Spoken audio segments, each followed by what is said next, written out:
배에 오르심에 제자들이 따랐더니 바다에 큰 놀이 일어나 배가 물결이 덮이게 되었으니 예수께서는 주무시는지라. 그 제자들이 나와 깨우며 이르되 주여 구원하소서, 우리가 죽겠나이다.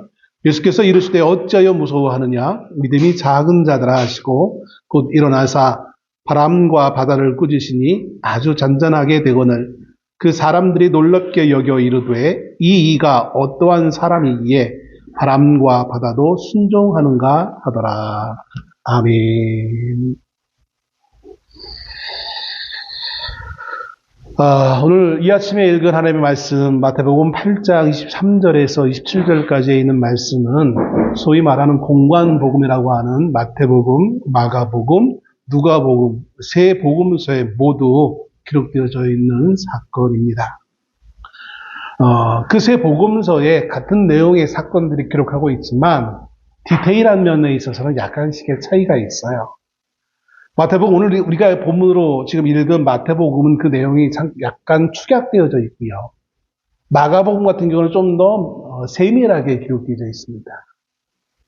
이렇게 좀 한 사건을 디테일하게 좀 다른 측면이 있는 것은 뭐 틀린 것이 아니라, 틀리다고 하는 관점에서 바라보는 것이 아니라 각 복음서가 이 사건을 해석하는 것에 있어서 조금 다른 측면에서 해석한다는 것입니다. 즉, 다른 측면을, 똑같은 사건이지만 그 사건에서 강조하고자 하는 내용이 좀 다르기 때문에 그 강조성을 좀 뚜렷하게 하기 위해서 복음서마다 약간씩의 차이가 있게 구별된 기록을 해주고 있는 것을 보게 되어집니다.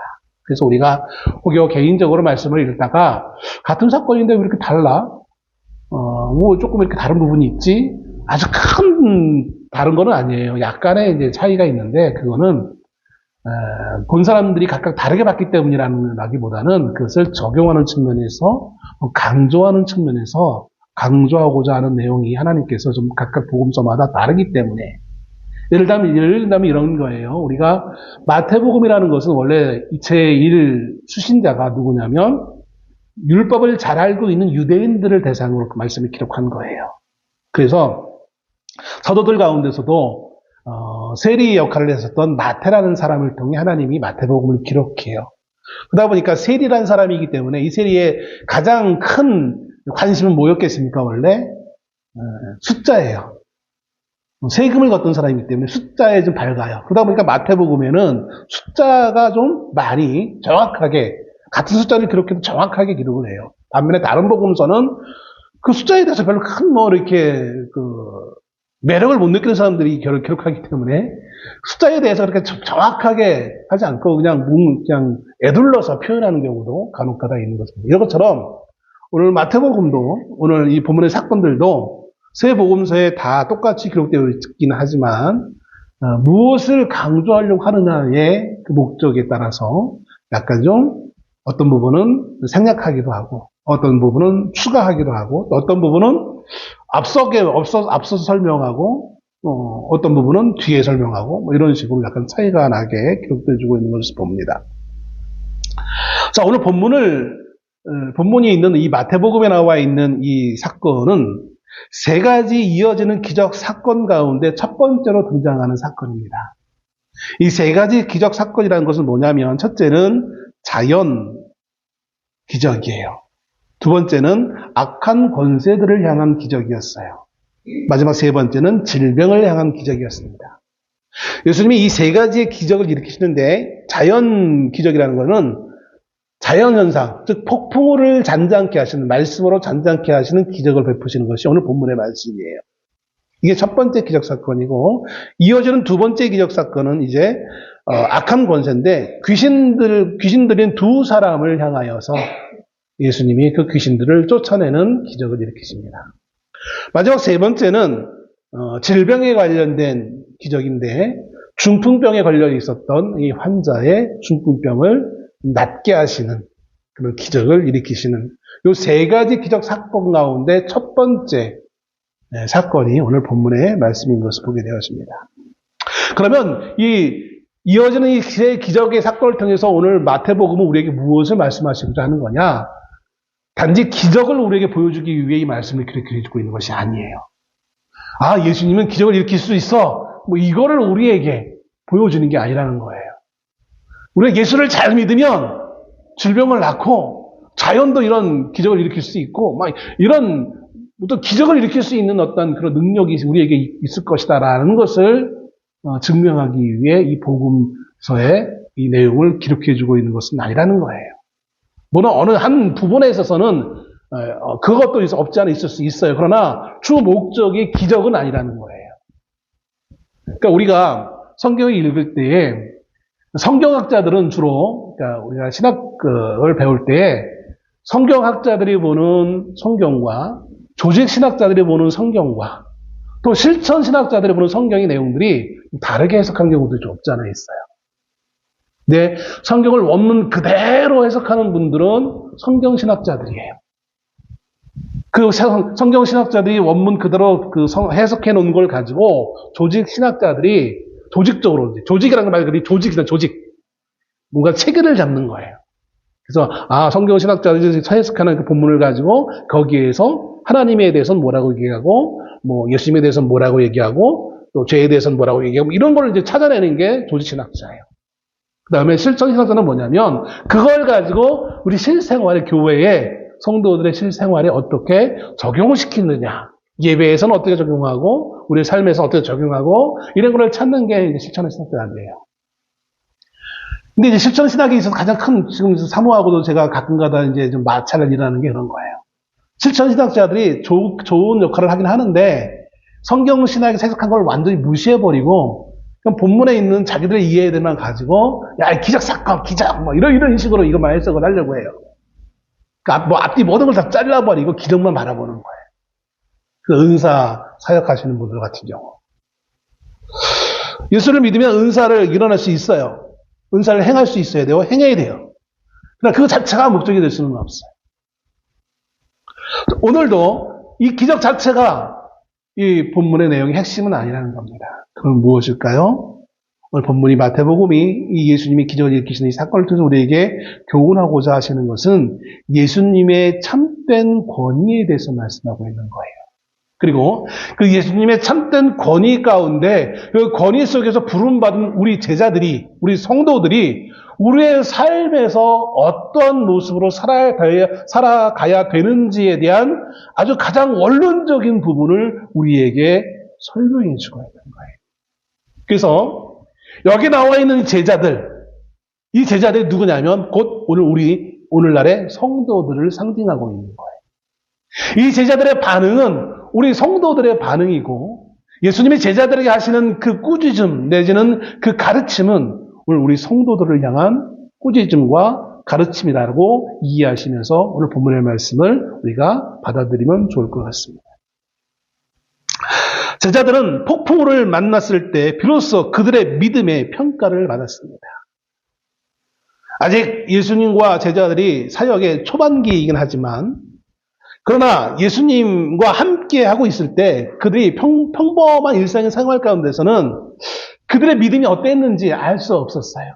물론 전능하신 하나님과 예수 그리스도께서는 그들을 다 아시지만 보편적으로 그들 스스로 나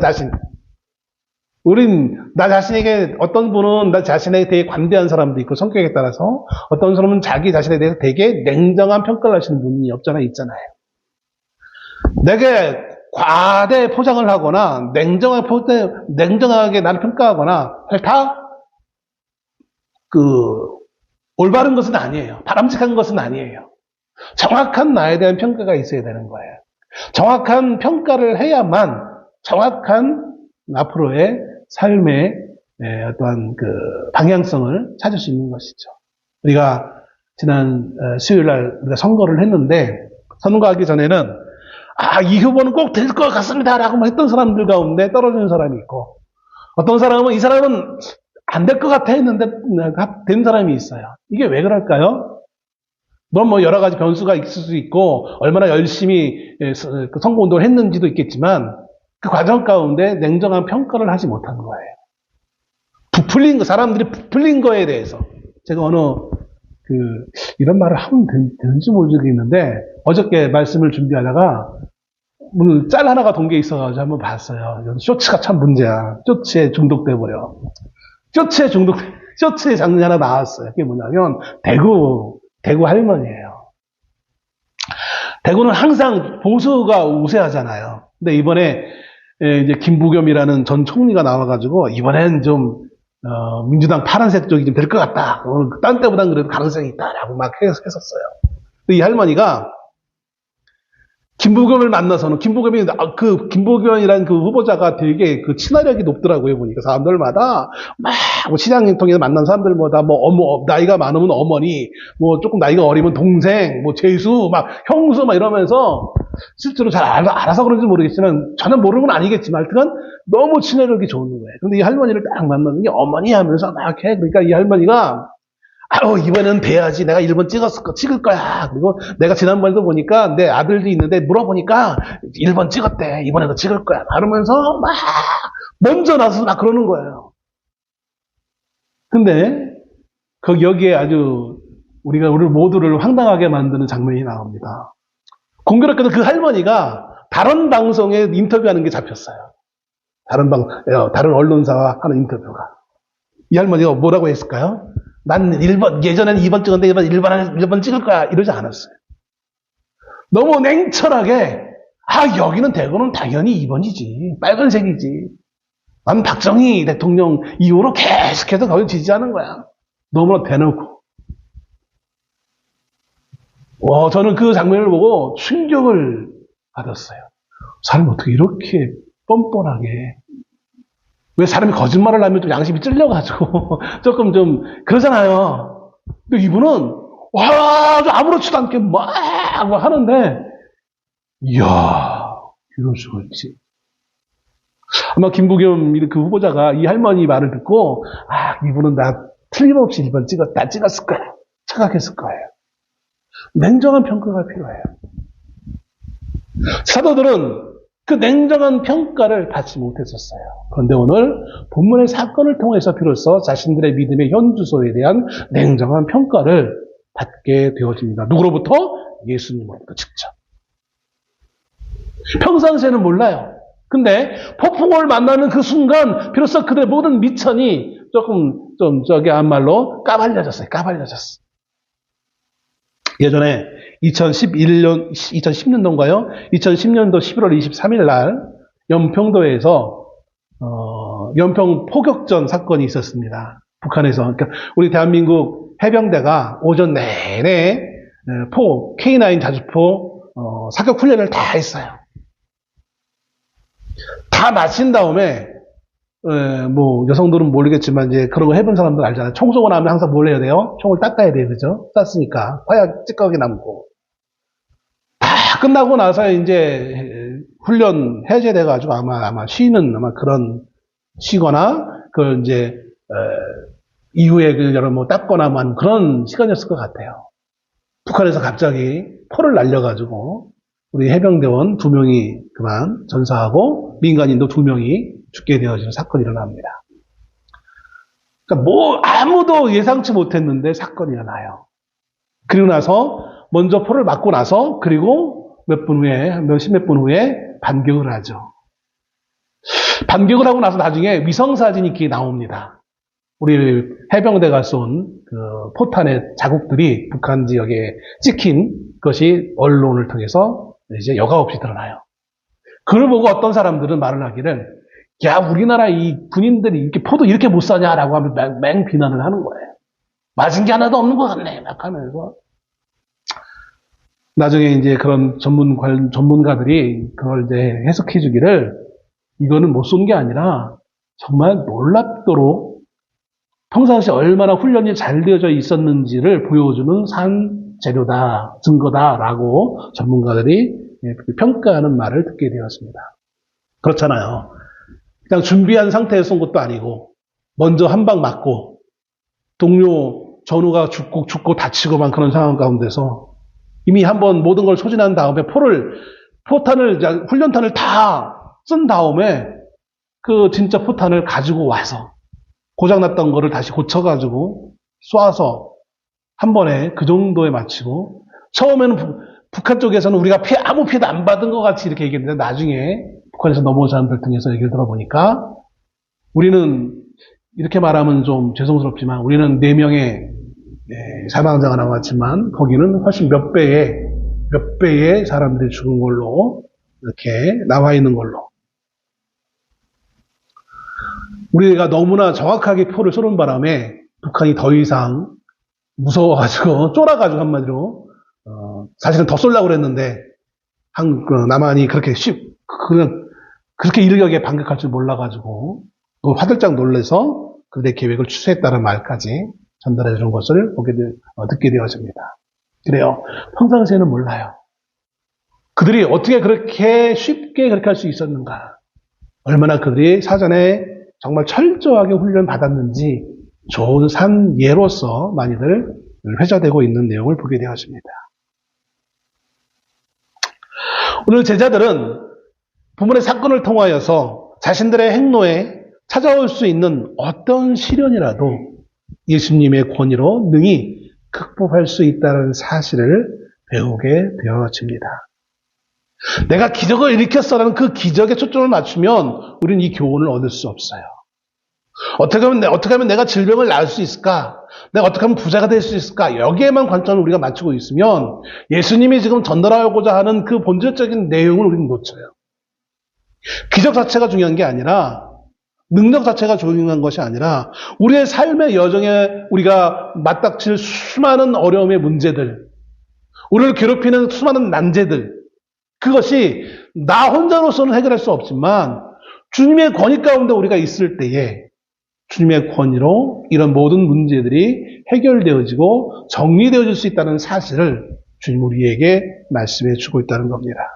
여기에 필요한 것이 우리의 믿음이라는 거예요. 결국 이것은 이 하나의 사건, 조그만 이 기적의 사건은 기적 사건 우리가 경험했네라는 이 놀라운 기적을 말하는 것이 아니라 이걸 통해서 제자들에게 우리가 인생을 살아가면서 수많은 험난한 상황들을 만날 수 있지. 지금 우리가 만났던 것처럼. 그런데 이 수많은 험난한 이 문제들, 난제들이 그냥 난제로 끝나는 것이 아니라 주님 앞에 우리가 살아갈 때에 그 어떤 우리가 해결할 수 없는 난제를 만난다 할지라도 우리가 주님 앞에 있을 때에 주님의 능력으로 우리 있는 것들을 능히 극복할 수 있음을 배워서 앞으로 이제 사도들의 사역에 큰 지렛대 역할을 할 수밖에 없는 사건이었던 것을 보게 되어집니다.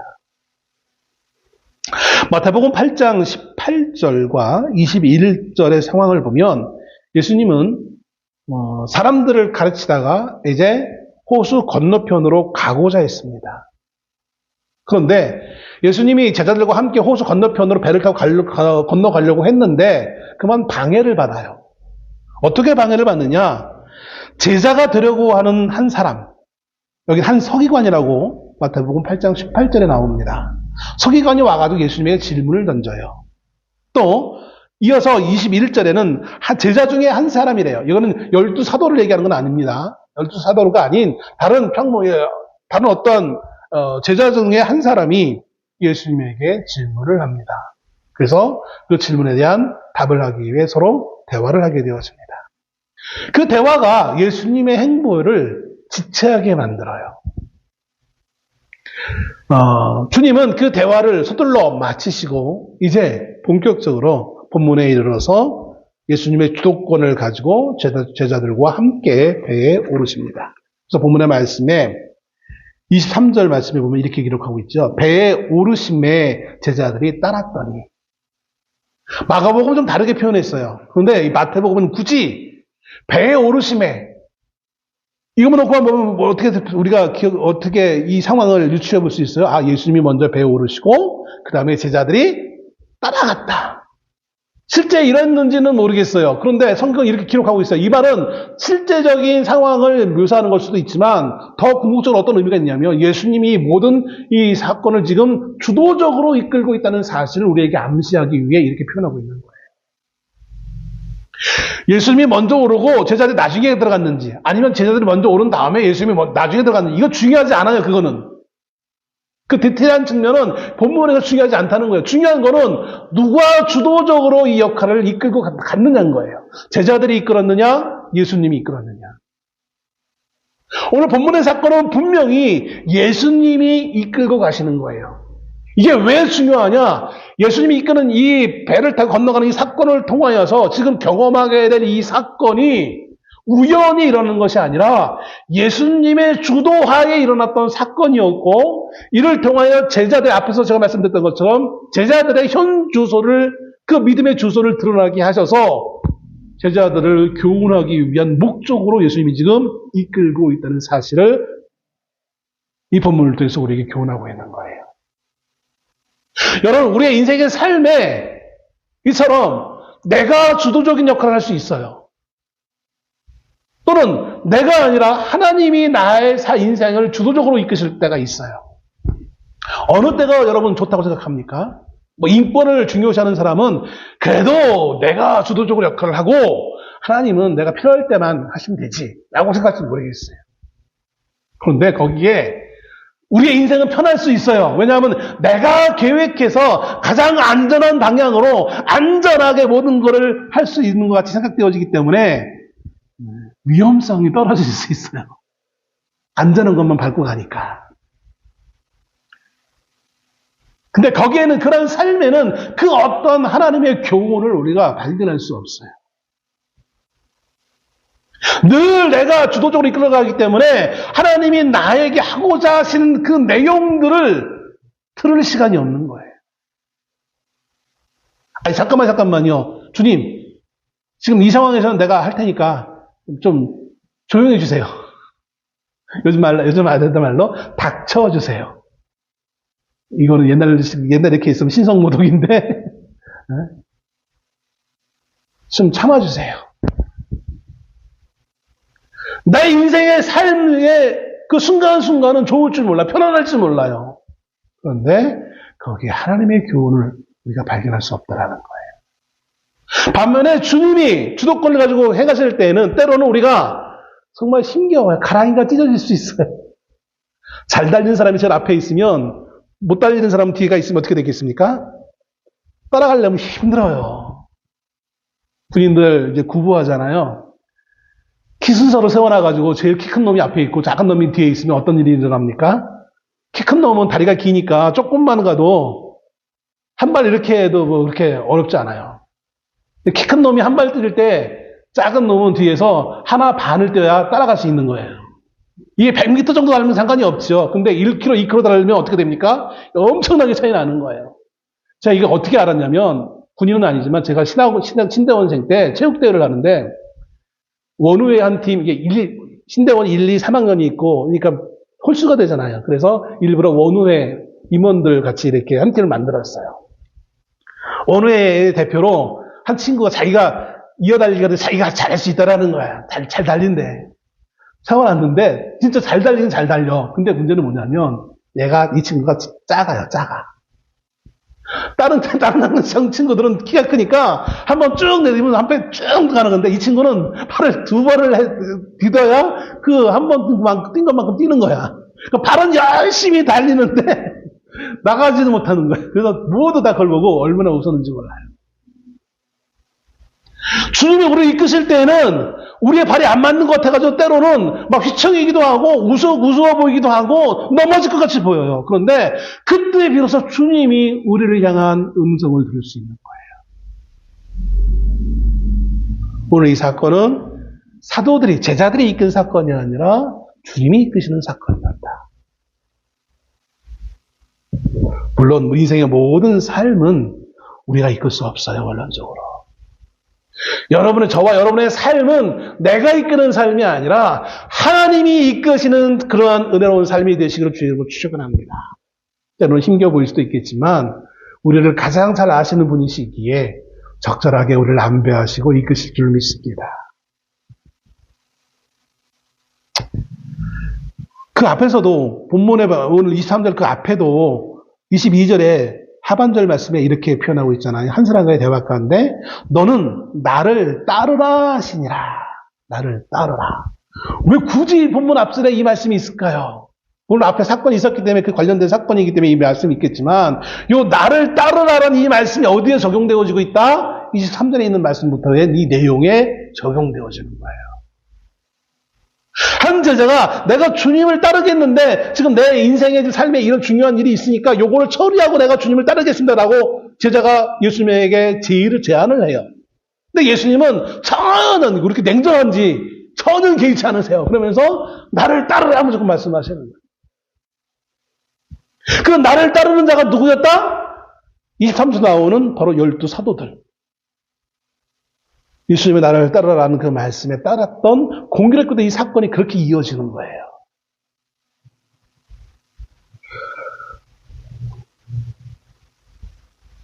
이것은 이제 이어질 자연에 대한 기적 역시 제자들을 평가하는 것이 될 것임을 암시하고 있는 겁니다. 24절에 바다에 큰 놀이 일어나 배가 물결에 덮이게 되었을 때 예수께서는 주무시는지라. 바다에 큰 놀이라고 했어요. 큰 놀이라는 것은 예전 성경에는 이것을 풍랑이라고 그렇게 번역을 하셨습니다. 근데 이거를 우리는 조금 큰 놀, 한자어를 좀 제거하고 큰 놀이라고 이렇게 표현합니다. 영어 성경을 보니까 이걸 어떻게 표현하고 있냐면 severe storm이라고 얘기했습니다. 이 severe라는 것은 심각한, 무거운, 크게, 그러니까 큰 풍랑, 심각한 풍랑을 의미하는 거예요. 그래서 큰 놀이라고 번역한 거죠. 그런데 이거를 영어가 아니라 또 조금 더 근본적으로 가서 헬라어 성경을 보니까 신약은 헬라어로 원래 기록되어 있으니까 헬라어 성경에 뭐라고 표현하고 있냐면 세이스모스 메가스, 메가스라는 메가라는 말이 있잖아요. 메가 커피. 그 메가 그 뭐예요? 큰 메가스 큰 거예요. 그래서 크다라는 의미고 세이스모스라는 것은 지진이나 바다의 폭풍우를 얘기합니다. 그러니까 지진이 일어났을 때에 사용하는 그 단어. 그러니까 지진은 얼마나 엄청난 현상이잖아요. 그죠? 바다의 폭풍우. 그러니까 일반 강도, 물결이 셀 때는 많이 이렇게 물결이 일지만 사실 바다의 폭풍우와 비교할 수 없잖아요. 근데 그만큼 지금 원래 이 갈릴리라는 곳이 지중해보다 낮은 지역이고 그 옆에 큰 산이 있기 때문에 그 폭풍우가 많이 친다고 해요. 그래서 아무튼 이 물결이 엄청나게 크게 일어나는 거예요. 크게 일어나서 어떤 현상이 일어나냐면 배가 물결에 덮이게 됐다. 물에 덮인다. 이건 뭐냐면 지금 잠기고 있는 상황을 얘기하고 있는 거예요. 막 크게 풍랑이 쳐가지고 배가 지금 막 잠기고 있는 과정에 있는 모습을 설명해 주고 있는 거예요. 근데 여기서 참 놀라운 것은 그렇게 모든 제자들이 두려워하고 그런 현상이 일어날 만큼 배가 잠기고 있는 그 상황 가운데 예수님은 어떤 지금 상태로 있습니까? 어땠어요? 놀라서 잠에서 깼습니까? 아니에요. 계속해서 주무셨어요. 어떻게 이렇게 무신경하지? 사람의 시선으로 보면 어떻게 참 무던히도 무신경하다라고 말할지 모르겠지만 이것은 뭘 상징하고 있느냐면 그만큼 예수님은 지금 편안한 상태에 있다라는 거예요. 아니 폭풍우가 피는데 폭풍우가 치고 있는데 어떻게 편안한 상태가 될 수 있습니까? 그분은 전능하신 분이시기에 하나님의 권위를 가지고 계신 분이시기에 그 폭풍우에도 주님은 전혀 요동치 않고 잠들어 계십니다. 폭풍우 가운데서 잠들고 있던 사람이 하나 또 있죠. 누굽니까? 요나예요. 요나. 폭풍우가 막 치는데 요나는 배 밑창에서 잠들어 있어요. 근데 얘는 하나님의 권위를 갖고 있기 때문에 잠든 게 아니라 아무것도 쥐뿔도 몰랐기 때문에 그런 거고 얘는 쥐뿔도 몰랐기 때문에 잠들어 있던 거고 예수님은 모든 걸 다 아심에도 불구하고 배가 지금 잠기고 있는 가운데 있음에도 불구하고 예수님은 여전히 주무시고 계신 거예요. 그래서 제자들이 막 놀라가지고 막 깨울 때 예수님이 일어나시잖아요. 사람들은 하나님께 불순종할 때만 자신들의 삶에 폭풍이 엄습한다고 생각합니다.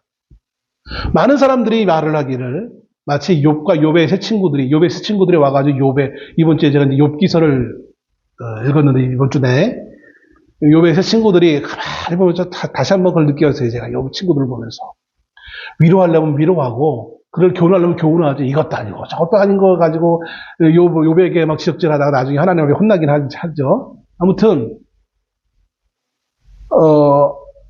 우리 인생들은 그래요. 교회에서 목사나 혹은 장로님이나 권사들이 좀 어려움을 당하고 있는 성도들에게 찾아가서 하는 말이 그 말이잖아요. 보편적으로, 매번적으로. 너 교회 안 나오니까 그래. 하나님 잘 안 믿었으니까 이렇게 네 삶이 이거지.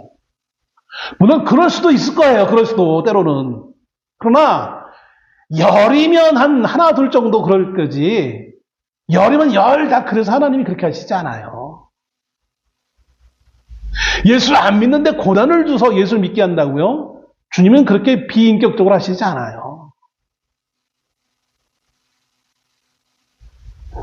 정말 그것이 아니면 안 되겠다고 생각하는 혹가다 있는 그런 사람들에게는 그렇게 할 수도 있겠지만 대부분의 사람들은 그렇지 않다는 거예요. 그냥 그 인생의 삶이 그런 거예요. 그냥. 여러분 인생은 부자나 가난한 자나 똑같아요. 남자나 여자나 똑같고 아이나 어른이나 똑같아요. 인생을 살다 보면 잘 될 때도 있고 안 될 때도 있는 거예요. 아플 때도 있고 건강할 때도 있는 것이고 웃을 때가 있으면 울 때가 있는 것이고 태어날 때가 있으면 죽을 때가 있는 거라고 성경도 말씀하고 있잖아요. 근데 우리는 굳이 너 교회 예수 안 믿으니까 너 그런 거야. 여러분 그렇지 않아요. 그렇지 않아요. 그렇게 너무나 화근하지 마세요.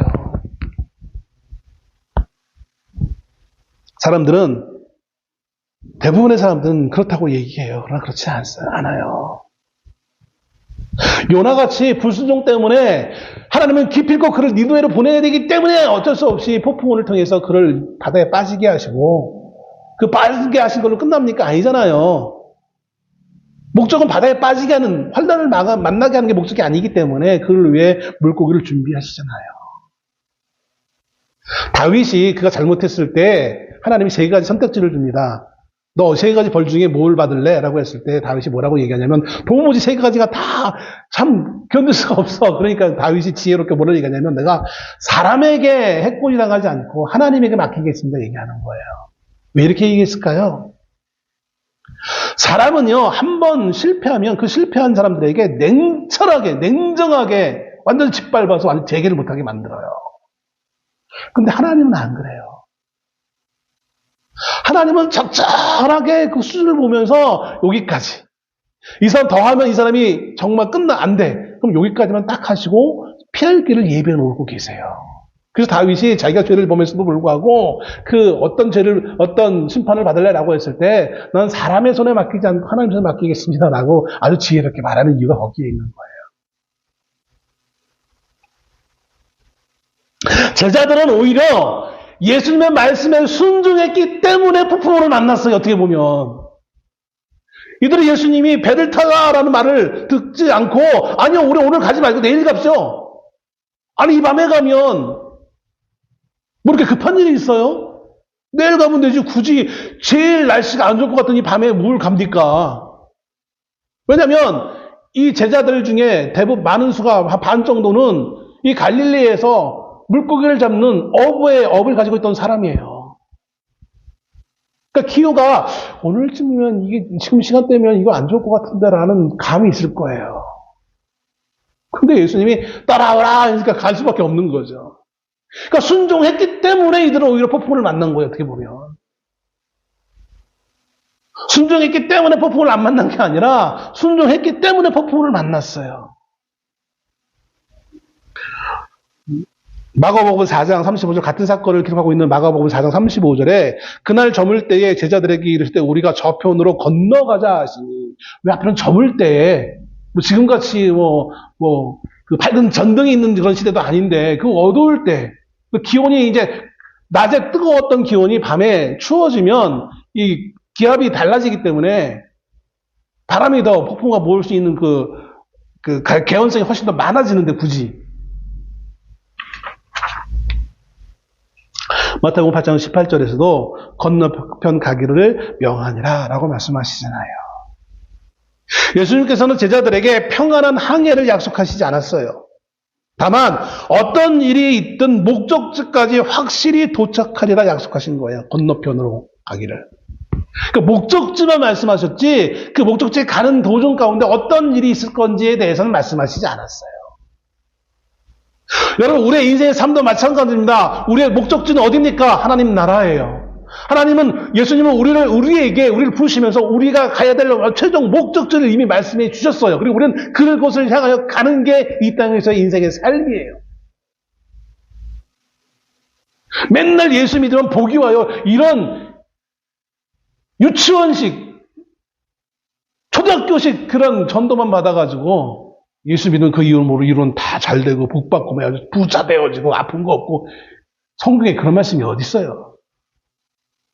주님은 확고한 목적지를 주셨어요. 그리고 그 목적지가 가기까지 그 과정 가운데 수많은 험난한 일들이 있을 거에 대한 대비의 말씀을 하셨어요.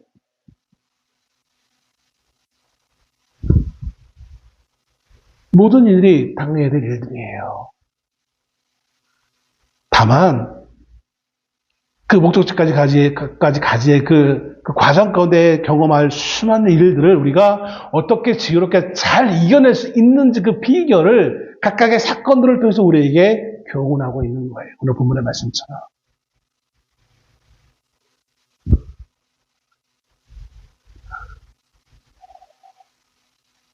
제자들은 이제 잠들어 계셨던 예수님을 깨웁니다. 그러면서 자신들이 죽게 되었으니 자신들을 구원해달라고 예수님에게 외칩니다.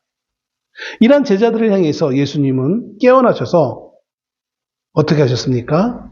제자들을 향하여 꾸짖습니다. 지금 제자들에게 급한 것은 뭐였을까요? 예수님부터 꾸짖음을 받는 게, 교훈을 받는 게 급한 거였겠습니까? 아니잖아요. 우리의 목숨을 구원해 주세요가 사실 더 급했던 거였어요. 배를 잠기게 하는 폭풍우가 더 급한 문제였어요. 그런데 예수님이 먼저 하신 것은 그 폭풍우의 문제가 아니라 제자들을 향한 꾸짖음의 문제를 먼저 가지고 접근하고 계시는 것을 보게 되었습니다. 인생의 시련을 당할 때 우리도 믿음 없는 제자들처럼 주여 왜 우리를 돌보지 않습니까? 라고 하나님을 향하여 원망하며 항의를 해보곤 합니다. 부르짖곤 합니다. 그러나 분명한 것은 그 인생의 그 신의 과정 가운데도 주님은 분명하게 우리를 돌보고 계신다는 거예요.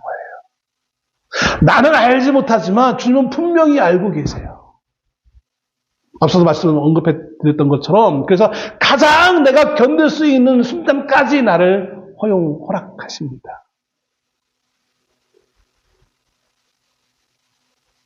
주님은 자신을 깨운 제자들을 향해서 야, 내가 자고 있는데 감히 건방지게 나를 깨워? 화가 나가지고 이들을 꾸짖는 거 아니에요. 어떤 사람들은 또 예수님이 성격이 나빠가지고 또 그렇게 이렇게 또 생각할까봐 말씀을 드립니다. 그렇지 않아요.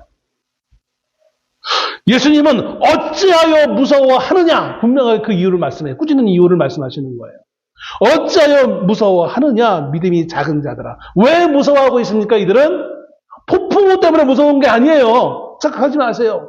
이들은 야, 폭풍우가 쳐가지고 배가 잠기게 되니까 이것 때문에 무서워라고 이들은 지금 세뇌되어 있어요. 그 머리는 그렇게 지금 이해하고 있는 거예요. 머리는, 우리의 이성은. 여러분. 근데 이성이 이해하고 있는 것과 더 근본적인 내용은 달라요. 주님은 명쾌하게 그것을 확실하게 꿰뚫어 보시는 거예요.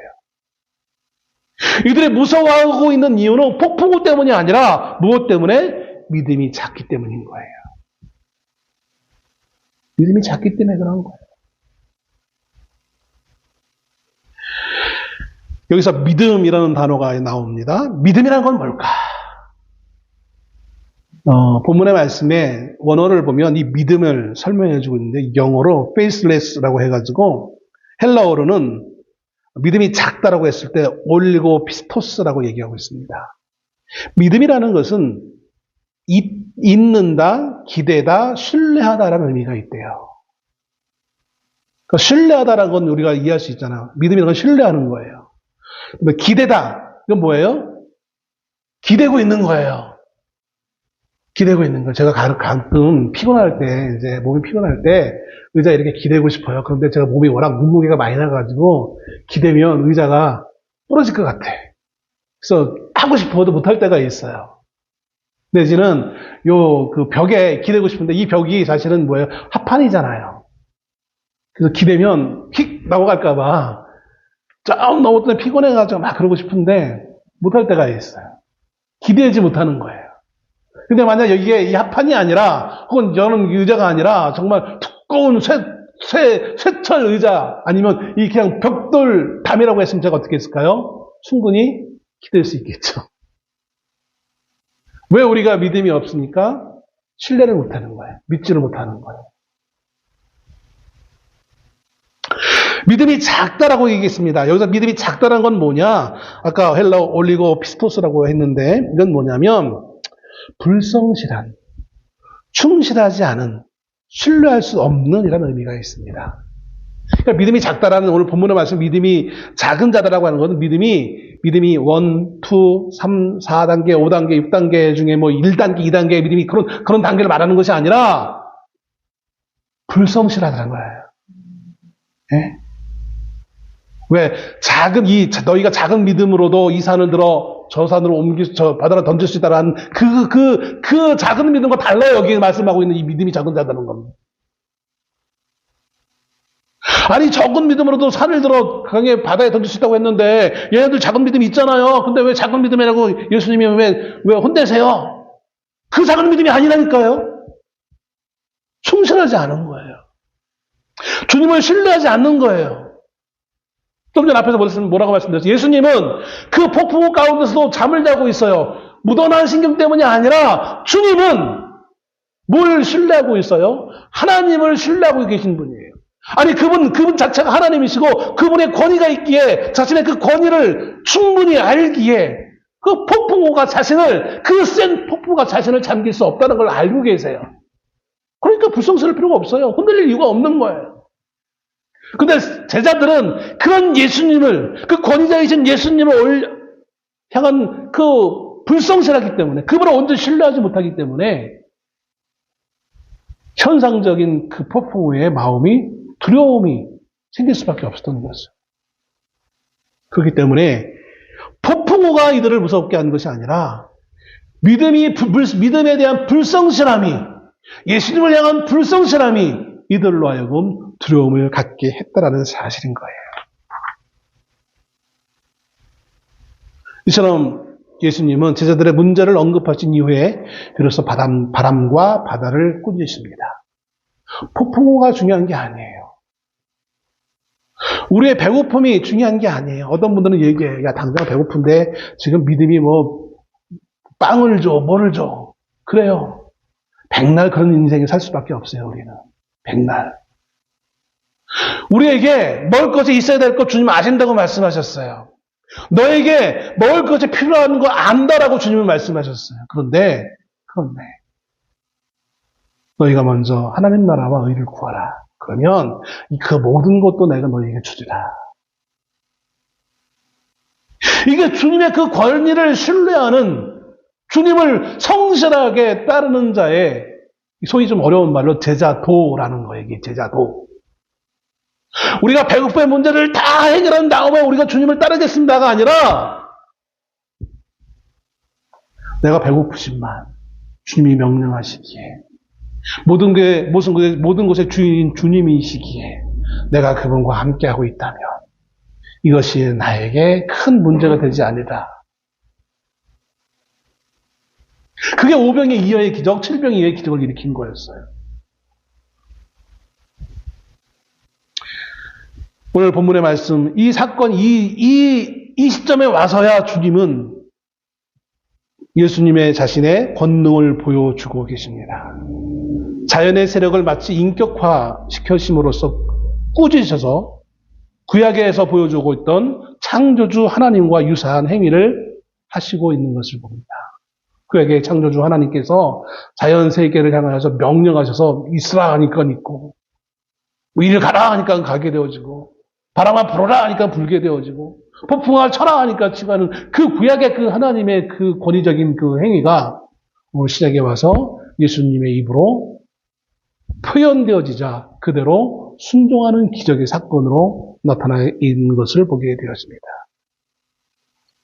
예수님께서는 폭풍우를 잔잔케 하시는 것으로 그치지 않습니다. 가장 큰 위험은 바람이나 파도가 아니라 제자들의 마음속에 있는 불신이기 때문인 것입니다. 이처럼 우리들의 가장 큰 문제는 우리 주변이 아니라, 우리 주변이 우리에게 가장 큰 문제가 아니라, 우리의 약함에 있는 것이 아니라, 우리의 무능력함에 있는 것이 아니라, 우리 안에 있는, 우리 안에 그리스도 예수를 향한 불신이 너무 많다라는 것입니다. 그래서 예수님은 사도들을 조용히 꾸짖습니다.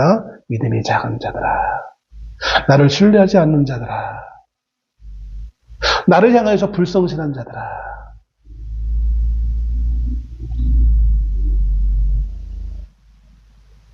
히브리서 3장 12절에 이런 말씀이 있습니다. 형제들아, 너희가 삼가 혹 너희 중에 누가 믿지 아니하는 악한 마음을 품고 살아계신 하나님에게서 떨어질까 조심할 것이요. 악한 마음이 어떤 악한 마음이에요? 비호하고 살인하고 하는 그 마음도 물론 악하겠지만 성경에서 보고 있는 가장 큰 악한 건 뭐냐면 믿지 아니하는 거예요. 믿지 않는다는 건 그냥 단지 믿지 않는 것에서 끝나는 것이 아니라 믿지 않음으로 말미암아 누구로부터 떨어지는 거예요? 하나님께로부터 떨어져 나가는 거예요. 이게 가장 악한 거예요.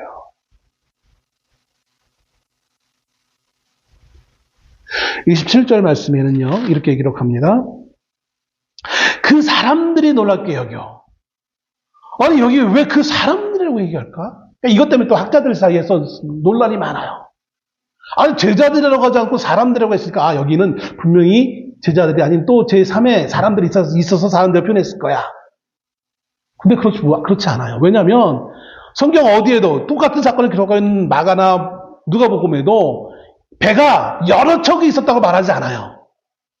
이게 왜 중요하냐면, 배가 지금같이 큰 배가 다니는 그런 시대도 아니고 옛날 시대의 배는 뻔한 거거든요. 이 당시 갈릴리에 다니던 배는 뻔한 거고 그 배 안에 탈 수 있는 그 인원수도 뻔한 숫자예요. 예수님과 예수님의 제자들만 타도 13명이에요. 꽉 차요.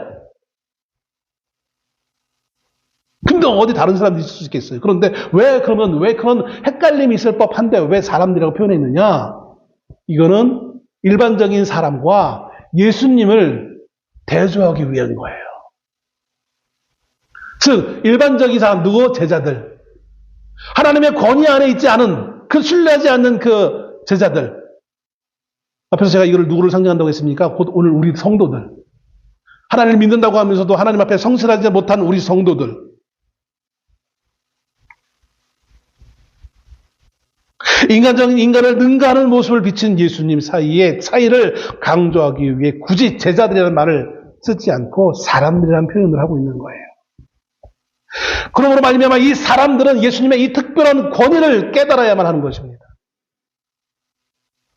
무기력한 믿음을 극복하기 위해서 사람들은 예수님의 능력을 신뢰해야 하는 것입니다. 자신들을 꼼짝하지 못하게 하는 인생의 폭풍의 능력에 맞추어져서는 결코 안 된다는 사실을 우리에게 교훈하고 있는 것입니다. 이들은 그들의 시선과 마음은 그 폭풍에 꽉 사로잡혀 있었어요. 요한일서 5장 4절. 무릇 하나님께로부터 난 자마다 세상을 이기느니라. 세상을 이기는 승리는 이것이니 우리의 믿음이니라. 폭풍우를 더 큰 폭풍으로 이기는 것이 아니라 우리의 믿음, 주님의 그 권위, 능력 가지신 그 그리스도 예수를 믿는 그 믿음으로 그분을 신뢰하는 것으로 이 모든 것들을 우리가 극복할 수 있음을 주님은 사도들에게 교훈하고 있는 것입니다. 오늘 우리는 이제 이 예배를 피한 후에 각자의 삶의 터전으로 흩어집니다. 어떤 이들은 좋은 일들을 경험하며 살아갈 수도 있겠죠. 그러나 대다수의 사람들은 좋은 일보다는 사실 짜증나고 안 되는 일, 더 심각한 일, 괴로운 일, 낙심하는 일을 더 만날 가능성이 훨씬 더 많은 한 주간을 살아갈지도 모르겠습니다. 그러나 여러분, 우리가 낙심할 필요는 없습니다. 폭풍우를 만났던 사도들처럼 우리가 그 폭풍우에 집중했을 때는 더 이상 피할 여력이 없는 것처럼 보여요. 그러나 그것이 분명 우리에게 위협적이 아니라는 것은 아닙니다. 우리의 문제인 건 맞아요. 그러나 그 문제에 우리가 몰입하지 말고 그보다 더 크신 하나님, 그분의 그 능력, 권위자이신 그 그리스도 예수를 우리가 신뢰하는 방향으로 우리의 마음을 틀었을 때에 주님은 넉넉히 모든 것을 이길 수 있는 길을 열어주시리라 믿습니다. 정말 놀라워하는 이 사람들처럼 이 여가 어떤 사람이기에 바람과 바다도 순종하는가? 어떤 사람인가? 하나님의 권위자입니다. 하나님의 권위이십니다. 우리가 마땅히 신뢰할 만한 분이십니다. 우리의 창조주이십니다. 나의 주인 되시는 그분입니다. 그분의 권위 앞에 우리가 그분을 충분히 신뢰하고 그분의 기대는 한 주간의 삶을 통하여 우리가 정말 능력 있는 삶으로 살아갈 수 있는 한 주간 되시기를 주님으로 축원합니다. 기도하겠습니다.